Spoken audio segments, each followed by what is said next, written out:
Hello बच्चों, चलिए हमारा प्रश्न देखते हैं। हमारा प्रश्न है एटीपी की संरचना तथा उसके कार्य का वर्णन कीजिए। तो अगर एटीपी की हम यहाँ पर बात करें तो सबसे पहले हम यहाँ पर देखते हैं इस प्रश्न की मुख्य अवधारणा को। प्रश्न की मुख्य अवधारणा के अंतर्गत हम यहाँ पर कह सकते हैं कि सामान्य रूप से जो कोशिका होती है उसके अंतर्गत जो है विभिन्न प्रकार के यहाँ पर प्रक्रम संपन्न होते हैं। तो कोशिका के अंतर्गत यहाँ पर जो विभिन्न प्रकार के प्रक्रम संपन्न होते हैं, इन प्रक्रमों का मुख्य रूप से कार्य होता है कि इनके द्वारा यहाँ पर जो है ऊर्जा का निर्माण संपन्न होता है।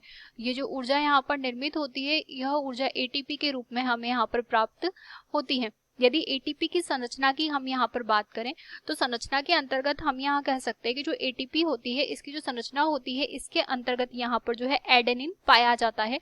तो मुख्य रूप से यहाँ पर एटीपी की जो संरचना होती है इसके अंतर्गत एडेनिन की मात्रा पाई जाती है। तो हम यहाँ पर कहेंगे कि जो एटीपी है उसके अंतर्गत यहाँ इस प्रकार से जो है एडेनिन जुड़ा हुआ रहता है। तो यहाँ पर ये एडेनिन निर्मित हो गया है। अब अगर एडेनिन की हम यहाँ पर बात करें तो जो एडेनिन होता है सबसे पहले ये यहाँ पर जो जुड़ा होता है उसकी अगर बात करें तो वो यहाँ पर जो है शर्करा होती है। तो एडेनिन जो होता है अपने यहाँ पर नाइट्रोजन से सामान्य रूप से जो है शर्करा से जुड़ा हुआ होता है। एटीपी के अंतर्गत जो यहाँ पर शर्करा पाई जाती है वह शर्करा यहाँ पर जो है राइबोस प्रकार की होती है। तो इसके अंतर्गत हम अगर शर्करा की बात करें तो शर्करा यहाँ पर जो है राइबोस प्रकार की, इस प्रकार के राइबोस शर्करा यहाँ पर है।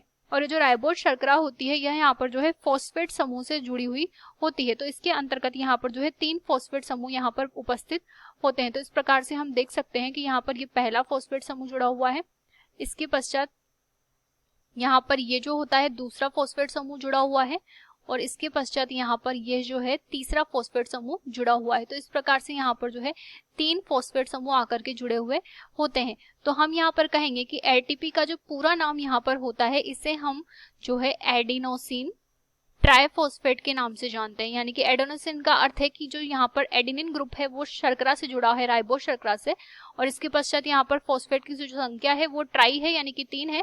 तो एडिनोसिन ट्राइफॉस्फेट के नाम से हम जानते हैं।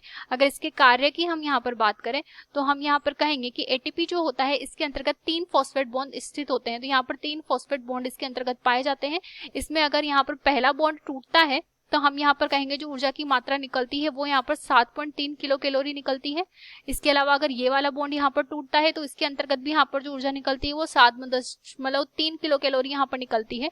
और यदि हम कहेंगे कि यहाँ पर सीधा यह जो होता है शर्करा के वहां से टूट जाता है तो उस वक्त जो ऊर्जा की मात्रा निकलती है वो 3.4 किलो कैलोरी यहाँ पर निकलती है। तो इससे यहाँ पर जो है ऊर्जा प्राप्त होती है। तो हम यहाँ पर कहेंगे कि ये जो होता है ऊर्जा मुद्रा होती है कोशिका की। तो कोशिका की ऊर्जा मुद्रा जो है एटीपी यहाँ पर होती है। आशा करते हैं आपको ये प्रश्न समझ आया होगा। धन्यवाद।